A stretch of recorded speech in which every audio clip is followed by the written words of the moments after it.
Right. Well, as people are coming in, since it's a quieter day, I'm feeling that. I'm going to go ahead and share the question of the day. And I know I saw most of you at the OSEP conference. So the question is, what did you take away with you from the OSEP conference? So what's something that stuck with you? A learning, a question, something, a tool you can actually use. And Kelsey is going to put the code for the Mentimeter, and you can add to the Mentimeter, and then we'll have a nice visual of what people learned at the conference. Thanks so much, Kelsey.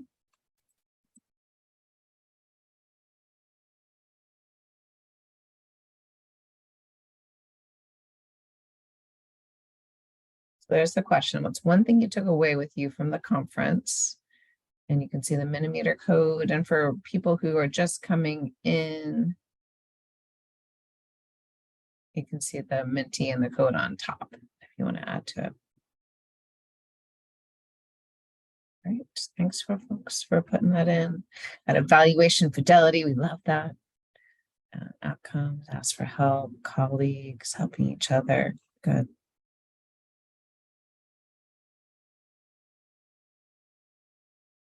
Relationships. Excellent. Got some tools. Coaching is key. We've been having that coaching communication series. So yeah, hopefully you've been feeling supported in that area. Connections, AI.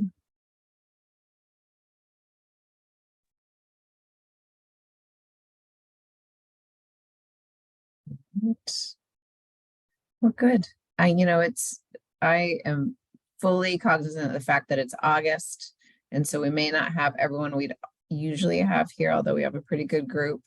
But we always have a recording of these sessions, and so folks are welcome to send the recording on to your colleagues, anyone who couldn't be here, or anyone you just think might be interested in the information. So thank you for adding your mentees to the conference. I also want to add, if you have a specific session you went to that you heard information that you wanted to learn more about, or that you got something out of that we can go, search for it on the web and share with others, add it to the chat, because we can keep the conversation going in that way. And I have my tentacles out everywhere. I can find those resources, I can find information, and I can bring in speakers who shared at the conference. So thank you. Thanks, Kelsey, for running that. All right, so we have, not surprisingly, a lot to talk about today. When I was in conversation with various people the day after the program area meeting, so that Wednesday at the OSEP conference, I heard, we had great conversations, and can you guess what came next? I wish we could have more. I wish we could have more time. We always hear that. I wish I could have heard from all the speakers, or I wish we could have gotten in a little more in depth into that. And so we always knew this was going to be a follow-up to the OSEP conference, but the form it ended up taking was to continue the fidelity conversations in response to what people felt that they could use. So there we go. So as I said, we are going to be starting a Learning Lab series, and I think everything we do is pretty much, we're all learning together, we're working together. But today is a great example of that. You'll have a speaker that you'll get to learn a bit from, and then also the other folks in your breakout group, most definitely. So if you have ideas of things that we should focus on in the Learning Lab, we would be interested to hear from you. So today I'll share some SIG Network news and events. I'll talk about the upcoming national meeting within that. I'm going to share how your votes came out. So when Illinois shared the work that they're doing, the goals that they have, and the conundrum they're having about their fidelity measure, you all got to vote. You got to give them recommendations on a single measure, multiple measures, or going a different route altogether. So I'll share the outcomes of that. And then we'll continue those fidelity conversations. I'm going to start us off talking about the evidence-based professional development worksheet and where fidelity lives in that. Then we'll introduce our speakers. Then we'll have 2 different breakout sessions, and I'll end talking about program measure 2 in your annual performance report. So the national meeting is coming up October 17th and 18th here in DC. It will be on Capitol Hill in the Navy Yard area. Kelsey is putting together a room block for us right now. In the meantime, you could be looking at flights arriving for on October 16th. We have a half day on October 18th, ending probably about 1 o'clock. So if you wanted to get a flight after that, just want to let you know that. We do have our newest edition of the newsletter, and I wanted to share. I just think it's nice, just in case you haven't had a chance to look at it, just to give you an idea of what is included. I saw AI on the Mentimeter, and there's a great AI resource in here that I think you all will be interested in. That was from the conference. So we started off talking about taking care of each other right now and giving people a sense that they are moving in the right direction. And then we've got today's director's webinar information, how to register for SIG Network information, more information about the SPDIG national meeting, funding opportunity, and other also funding opportunities, links to that. Thanks to all of our speakers. Of course, some of us are joining us again today and doing double duty. So thank you to all of our speakers. And then our planning committee. And we have one double duty person, Laura Barwigan, on both. Becky Jo Gertis, Kristen Perez-Rickles, and Annette Young are our small but mighty planning committee. If you'd like to help us with the national meeting planning, please let us know. Improving professional learning, here's that AI guide. So leveraging artificial intelligence and ChatGPT, advancing our work through technology from the Family Network on Disabilities. I took some of the big ideas out of it. I just thought it was so user-friendly, really, pushing us in the right direction of what AI might mean for professional development, what it might mean for making our communications more efficient, accessible content, tracking intervention, and community building. Family engagement done well. This was University of Chicago Consortium of School Research took away some key lessons on what was working communicating with families during the pandemic that we could still be using. And these key lessons are virtual meeting options, using mobile apps for communication, using translation on mobile apps, using all staff members to engage with families, not just the teacher, etc. Having inclusive family-focused events, forums to connect parents with each other, virtual and in person, and learning about the student and their family so that you can better serve them. We have a great new resource on visualization of your data. So this is very much in line with what we're talking about today with your fidelity data. It's something that you could be doing. I think it's very interactive. I think you're going to enjoy it, but we'd love to hear back from you if it ends up being a useful resource. All right, so I'm going to get back to today. That was the newsletter and the results of the Illinois fidelity measure. So the final tally. And if you all had to guess, so option A was a single measure, option B, multiple measures, and then, taking some kind of aggregate of those. And option C was something else altogether that folks were giving their ideas on. So if you had to guess, which option would it be? A, B, or C?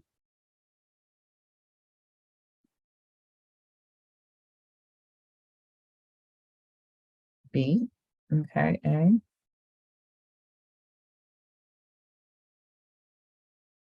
I've seen a lot of B's, Okay. Great.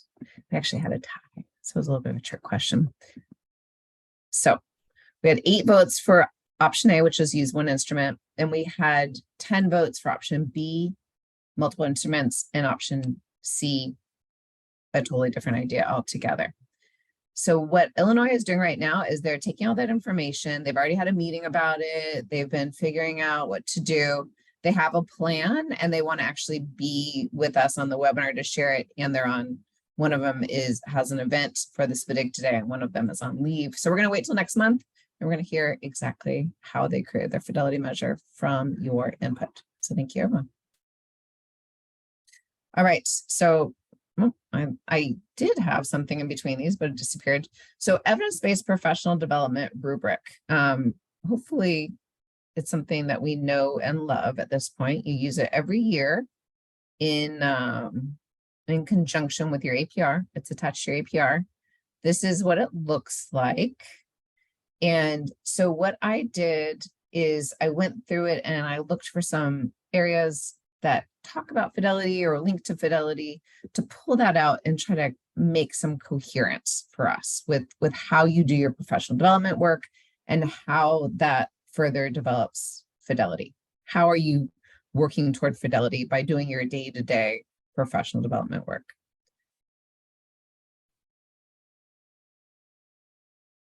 So one of the areas, we have a group that meets and talks about fidelity in the SPDIGs. And one of the suggestions that came out of that group is that we should really look deeper at how our coaching improves fidelity. And I wanted to take us back to these required elements of coaching. And specifically, this is the second component of coaching. And it's around coaches using effective coaching practices to increase fidelity. And so we ask you in your evidence-based professional development worksheet to talk about your coaching process, including the strategies, the frequency, how feedback is provided, use of data within the coaching process, and how coaching effectiveness is measured. So we asked for that information in your worksheet, and you could have a coaching service delivery plan that this is drawn from, right? And CSEP has a nice template for that. We also ask about how you are capturing information about your coaching process and connecting it to impact on the fidelity. And then we say, maybe a coaching log is a good way to do this. So you have some thoughts about how you might collect it, and then the basic things that we want to see. And we had University of Denver students on with us, and what they did was they studied worksheets. They took 18 worksheets and they looked across them for the coaching strategies that were being used in the coaching models and the impact that was having on student outcomes and on fidelity. And their feedback to us was that it would be helpful to know a little bit more about the specific models and coaching strategies being used. So that's something to be thinking about in your worksheet. And also it's something to be thinking about in your evaluation, how you're tying your coaching strategies to the impact. I've shared before the Iowa Spotlight, and the Iowa project closed down a few years ago. It finished out, I should say. But they did such a nice job sharing their data in these briefs that went out across the state of Iowa. They kindly shared with me as well, and we shared it with SIG Network at the time. But it was just, they did a great job of capturing the kind of professional development that they were providing and the impact on fidelity. So I'm going to share that real quickly so that you can get to your speakers. So here's one table that they share. And again, this is a brief that goes out broadly. They had, I think, monthly briefs. And these are basically the implementation stages. And so they were supporting specially designed instruction. That's the SDI, and the FIT was their implementation tool, fidelity implementation tool for specially designed instruction. And so they were looking at, in these different, and what you see down here, these are different components of SDI, specially designed instruction. You diagnose, you design, and you deliver. And this was showing in 1 year's time the difference in implementation. So going from the planning, when you're first still learning how to use it, to partially implementing, to routine implementation. And you can see the increase in levels of implementation. And then from there, they show you these different components. So the fidelity features of diagnose, design, deliver. And from fall 2018, 2017, 2018, it shows how things are moving because you're aiming what they call the sustaining range. You're always aiming to that level, right? That level of implementation. And so from not at all the way to sustaining, it's showing the change. So you see sustaining went up in 1 year's time to 20%. And you see the change on the right. Routine went up by 17%. Partial went down, right? Because there are more routine, more sustaining. Planning went down and not at all went to 0. And you can also look across and see which of the innovation or intervention components are the most difficult for implementers, and it's deliver, which isn't necessarily surprising. And then from here, you can see the difference it makes how long professional development was being provided in the folks and how that was changing their implementation. And in this table, it talks about how they match their coaching activities to the features of the intervention. So they want teachers to be able to define concerns, identify strengths, determine critical supports, and then the kind of coaching that they would apply to support that. So coaching wasn't one size fits all. It wasn't always, we're going to go in the classroom, we're going to observe, we're going to get some feedback. They had thought about the kind of coaching strategies that would best match the needs of the teachers they were supporting. And then the next step is they show when they're having coaching conversations every 2 months, this is the percent of teachers who were diagnosing in pretty much full implementation. So the routine or sustained levels of implementation. If they had monthly coaching conversations, it jumped up to about 20%. And then deliver about 30%. So action planning using their framework, if they did that every 2 months, they had 52% fully implementing. If they did it monthly, 83%. If they had professional learning communities and they had a meeting specific to SDI, every 2 months, 51%, monthly, 81%. So this is so important for a lot of reasons. It shows that professional development works, and it shows the frequency, the dosage that is needed for it to work. And if you're trying to go to your legislature, if you're trying to come, back for federal funding at some point in time, and you can say, we know when we do this, this is the impact it has on teacher delivery of the intervention. That is such a strong case that you're making. So that's it for the Iowa Spotlight. And Dr. Shelly Menendez is their evaluator, or was their evaluator at the time, and was kind enough to share that. Does anyone have any questions about the Iowa Spotlight and how they were using this fidelity information and connecting their professional development to it?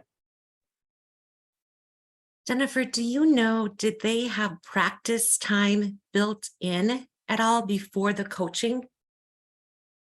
That is a good question. It might be in the narrative section of the Iowa Spotlight, but that's my memory. It's a few years ago, but my memory is yes, is the answer. Good question.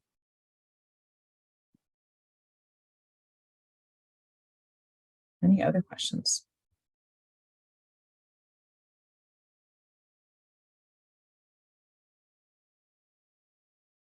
All right. I'm going to go back to my slideshow. So we were on coaching last we saw for the evidence-based professional development. And so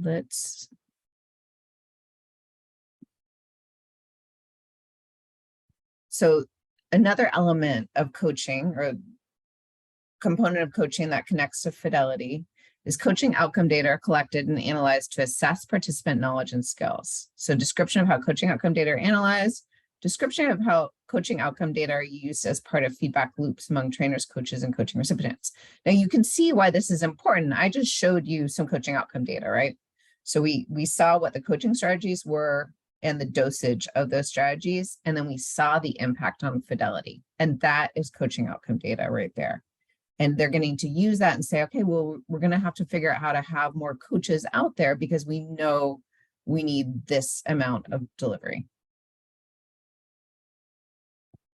And then the next component on the evidence-based professional development rubric that relates to fidelity is in the data systems. So this talks about having someone that's in the lead role that's going to know how to measure and report fidelity and use that. And then here in D2, which is coherent data, and these are about the systems that are in place. And we were thinking about all those levels of the education system that exist in your state. And so there should be a description of key data sources that are analyzed to connect training and coaching to fidelity. We just saw a great example of that.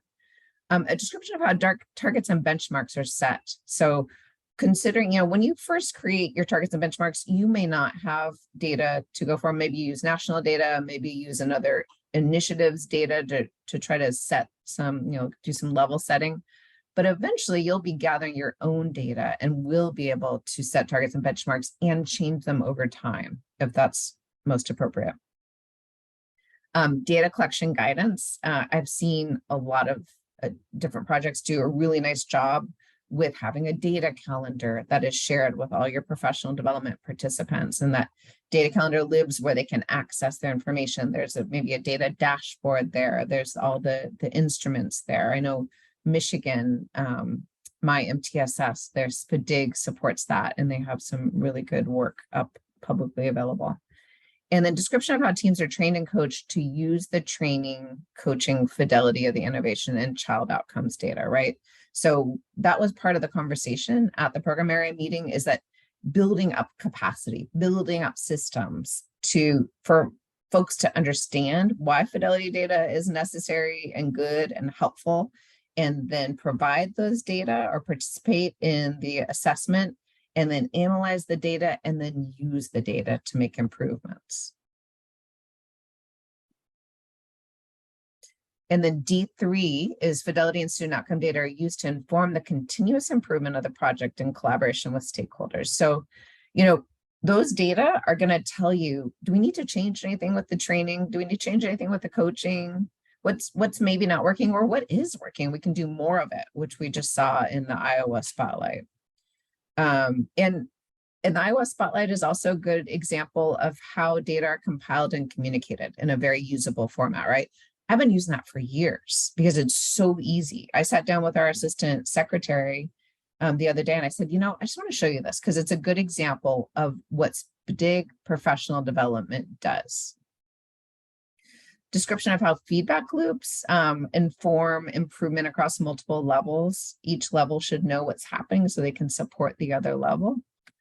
And then how child outcomes inform modifications. So if you're using the intervention with fidelity, the child outcomes should be changing. If they're not, then that's another conversation, right? You're going to have to dig a little bit deeper. All right, so any questions before we introduce our speakers?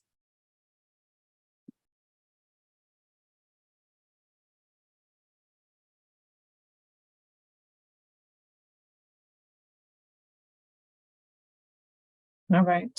I think maybe this was a little heavy for August. Hopefully it's helpful, but also I'd love your feedback if there are other ways to look at the evidence-based professional development rubric and worksheet, or other ways to look at fidelity that would be helpful for you. We will end today talking about Program Measure 2 specifically. So this has been about Program Measure 1, the EBPD worksheet, and evidence-based professional development generally. And then we'll talk about Program Measure 2, which is improving fidelity and how you report that at the end. All right, well, let's welcome back our speakers from the program area meeting who are here to help us today.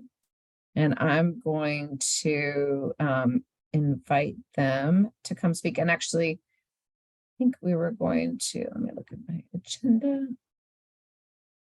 I'm going to go ahead and put the topics or the breakout rooms in the chat so you have a chance to look at them, and then I have a slide that I can show after. But I'll just call on each one so they have a chance to introduce themselves in case you weren't at one of their tables last week. And I'll start with Melissa Towery. Hello. Good afternoon. I'm Melissa Towery. I'm the North Carolina State Improvement Project project director. So I'm going to do my 2 truths and a dream. So I've connected it to today's presentation. So the 2 truths are: 1, North Carolina put in a system of fidelity observations around our instructors of our foundational courses, reading, research, classroom practice, foundations, and mathematics. The other truth is that we put into place a system to conduct those observations on a biannual basis, which included the observation, follow-up, and coaching, if needed, of those instructors. The dream is that we offer equity access to high professional development for all of our teachers and administrators across North Carolina. Very good. Very good. And you are a literacy state, right? You're a state where literacy has been required via literacy Yes. instruction for teachers. Absolutely.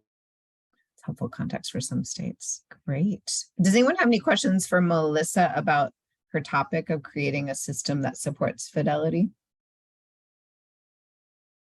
Well, Melissa, thank you so much. It's so good to see you. All right. So our next speaker I'd like to introduce is Amanda Working. Hello, I'm Amanda Working. I work with the Virginia SPDIG. As an evaluation team member, I help support the evaluation of the Virginia SPDIG. One of the truths is my background is in statistics. I kind of fell into evaluation. I started off making, the huge binder type reports with all the tables and graphs and such, and got into more evaluation. Another truth is my colleague and I, Corinne Wilson, who's also on here, we've really worked to try and go to a lot of webinars and things on implementation. So we feel like if we better understand how things are implemented and how information is used, then we can better help design and evaluate the work that's being done and kind of support those feedback loops that we were talking, that's been talked about. And I guess a dream. That one was a little harder, but I think for me, I guess maybe related to my work, is a dream is that data is available and able to be used to help inform decision making at all levels, to help us get to the correct decisions or lead us into the right direction, so we can actually see the improvements for implementers, teachers, families, students. Yeah. Well, I have to say, the SPDIG National Meeting, the theme is data. We haven't come up with a title yet, but the theme is data. So hopefully we can help Amanda fulfill her dream. That is the purpose of the conference. But also when people talk about data like that, it always reminds me of Rob Horner. I don't know how many people know Rob Horner, know of him. I missed it, but supposedly in one of the classes, one of the methods classes, most likely, he suddenly broke up in his Oxford shirt and he had a data t-shirt under it, and people talked about it for months. I mean, this is, it was not typical Rob Horner behavior. So I always just kind of picture Rob Horner with a Superman situation and a data shirt. So thank you, Amanda. All right. And next I see June.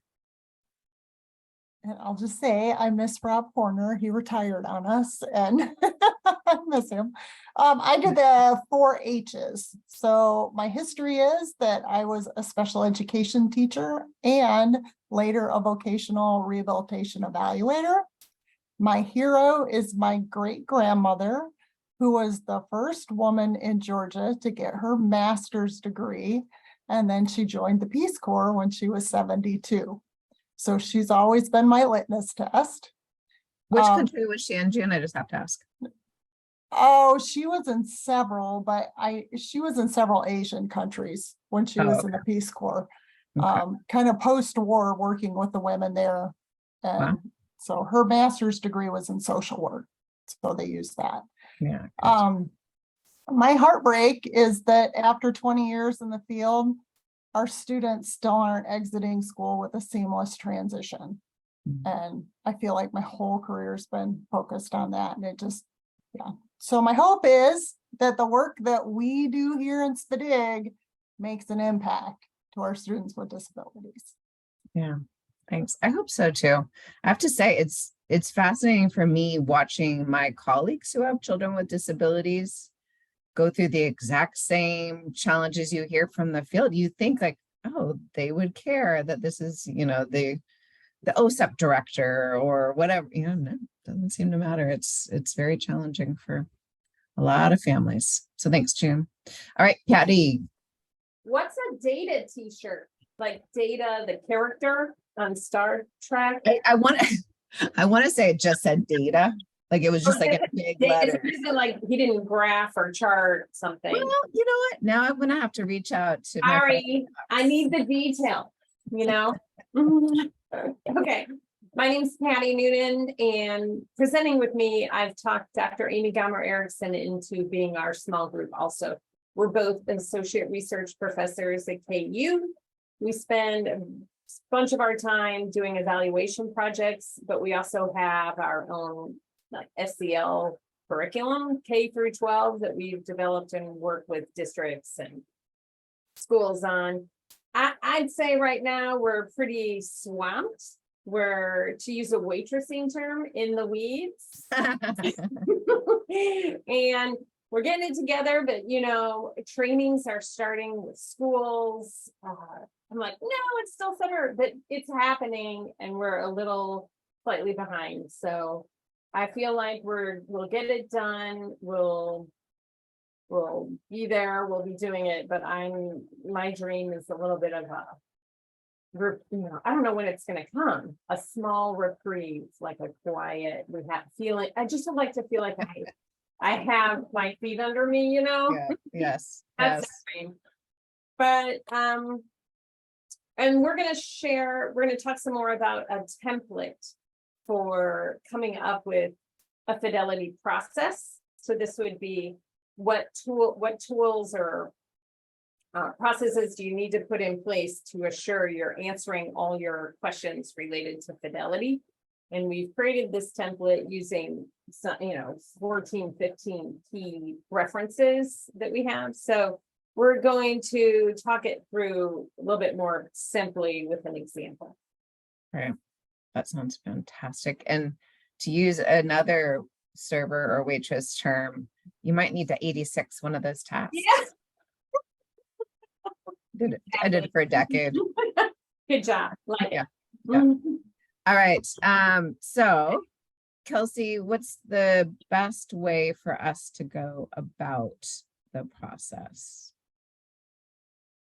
So I can launch this poll, and if everyone could select their preferred first breakout topic, Okay. that way it'll automatically sort you. And I have a separate poll that looks just like this for the second one, so I'll just rerun it to resort into the second breakout group. Okay.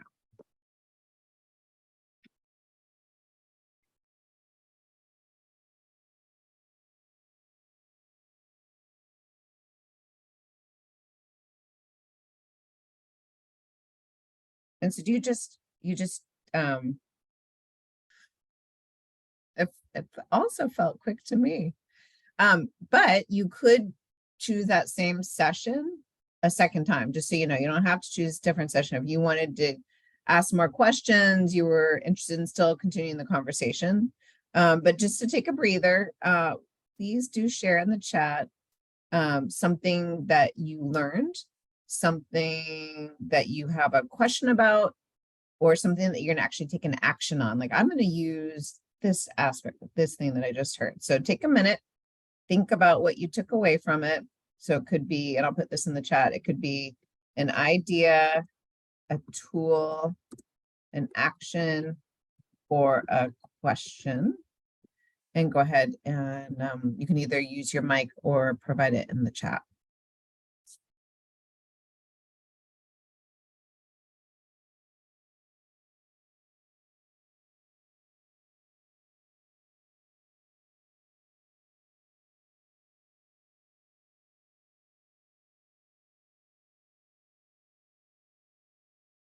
Having exemplar districts or schools present or participate in a panel, great.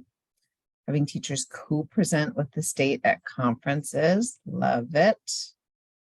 We talked about, June had shared the Nevada example where they have a teacher who's implementing really well and the student whose outcomes are improving as a result of that. And they come at the state level and they share that with others at a conference. Reminder to celebrate successes and recognizing schools for strong implementation and growth. Celebrating data. Oh, June's got a strong group. Everyone's showing up for this. Love it.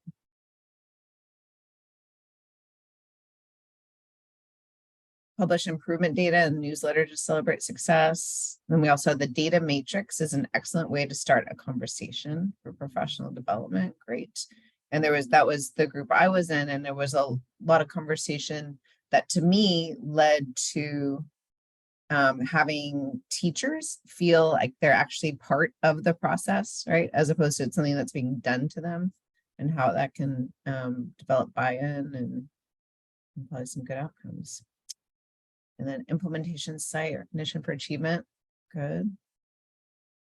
Individual mentor level, and perhaps even a retention strategy. That's right. Always thinking about what's going to get people to feel like they're having an impact and hopefully keep them.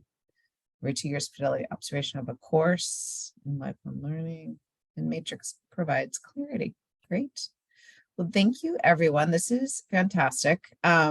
So we get to choose again. Again, you can go back to your group and continue the conversation, or you can choose a new group. We have very skilled facilitators, and so I think they can handle either way. So Kelsey's going to go ahead and give us that poll again.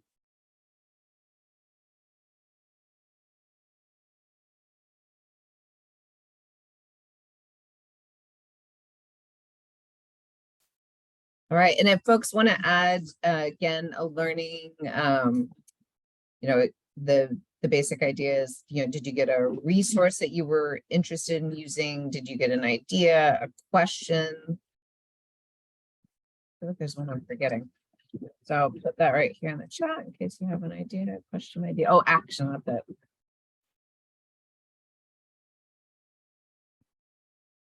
And thank you again for our speakers who agreed to spend time with us once again. We have Melissa, Patty, Amy, June, and Amanda.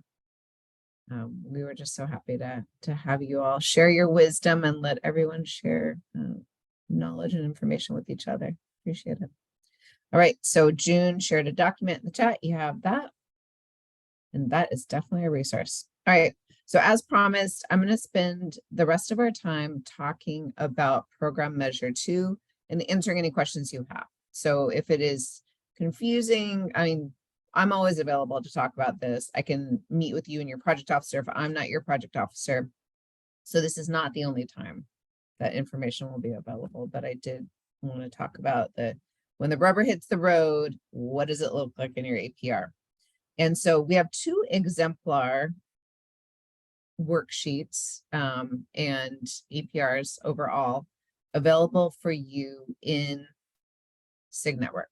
So if you go to the main page, signetwork.org, and then you go up here to grants and APRs, choose APR and program measures. And then here you see exemplars, choose exemplars. And then we've got Idaho, Maine. We have measures from a new project, you know, if you just want a sense of when a project is first getting things together, what that looks like.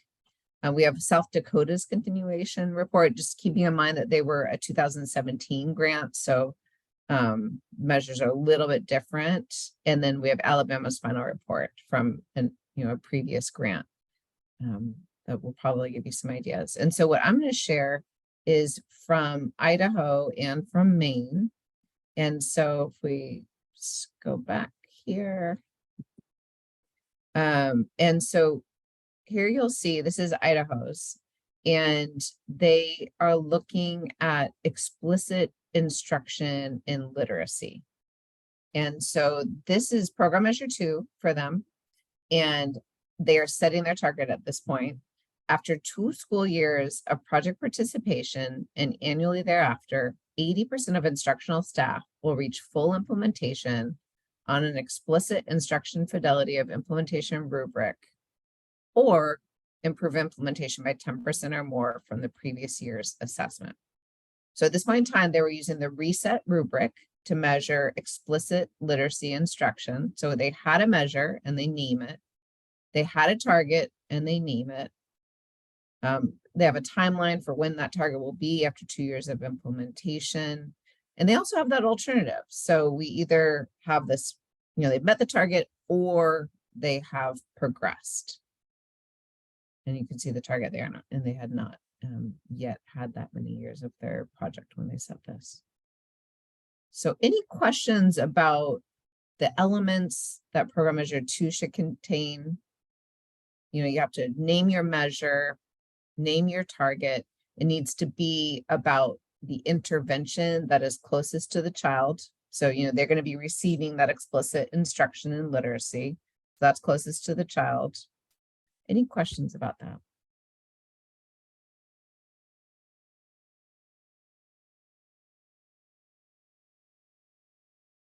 Okay, so let's look at one more. So this is mains, and I need to update these because these are for a couple of years ago. They've had new APRs since then, but we're going to look at math for mains specifically. So after the second year of funding, so this is their Program Measure 1. This is talking about elements of professional development that should be in place for a 3 or 4. And then down here, we connect to their Program Measure 2, improving implementation measure. Within 2 years of implementation, 80% of Math for Main teachers will implement Math for Main practices with 70% fidelity as measured by the Math for Main fidelity of practice tool. So we've got this is after 2 years of implementation. So the folks being measured have to have been receiving professional development for 2 years. We have 80% of teachers, and we have the fidelity target that they need to reach, and they have the tool that will be used. And of course, the Math for Main instruction is going to actually reach the kid and lead to improved outcomes in math knowledge, math skills. So any questions about that?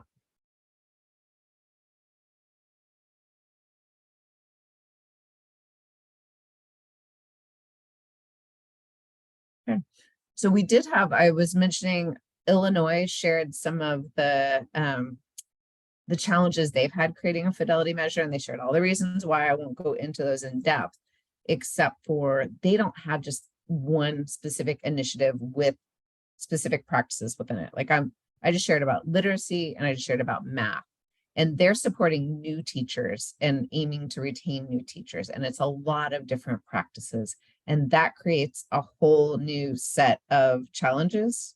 And we'll get into that more next month when they're actually able to join us. So before I leave Program Measure 2 and the APR, any questions or thoughts? I'm just curious about G6 and like when we go to input, our report, if that's going to feel different, if this particular checklist is going to be easy. I think that's a great question. So just in case folks don't know what Mary's talking about, we right now use G5. I think everyone knows G5.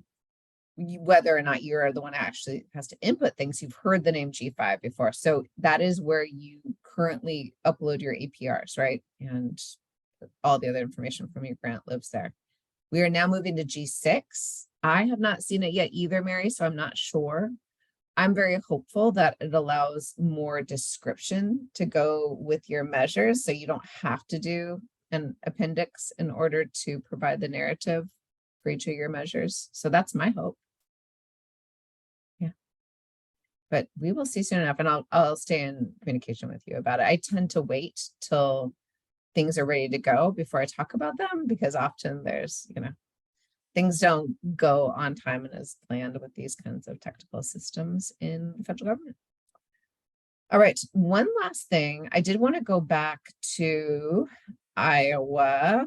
You all have missed Iowa. I did want to show, this was prior to the requirement of Program Measure 4.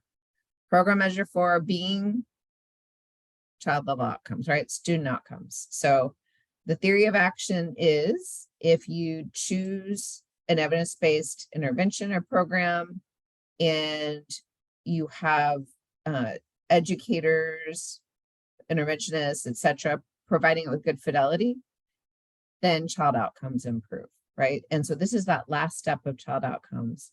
And what you see here, again, this is specially designed instruction, and they had a low fidelity group, which is that PUCE maybe, and then they had a high fidelity group, which is blue. And you can see in each of the grades with the different elements. So we've got diagnose, design, and deliver. And we don't have diagnose in 6th grade, so just design and deliver in 6th grade. So, or sorry, and no design and deliver in 2nd grade. So anyways, we have certain features. So in 2nd grade, diagnose, the low group was at 1.0, and this is for growth in reading skills in children. And then the high group of implementation, this was the difference that made. You can see in 3rd grade diagnose, in 3rd grade design, 6th grade design, 6th grade deliver. So again, if you're going out and recruiting other schools to work with you, other programs to work with you, if you are taking this back to your legislature, you're taking this back to your school board, you're taking it back to your SEA, your state office, so that you can get other offices to work with you on this, or to emulate what you're doing and grow it. These numbers are going to be very, very helpful. They tell a quick, easy story that that can be used to leverage your work, to highlight your work. All right. Thank you so much, Kelsey, for making this all happen smoothly and well. Thank you all the participants who engaged in conversation and made this fun. And thank you very, very much to our presenters who joined us today to share their resources and their wisdom.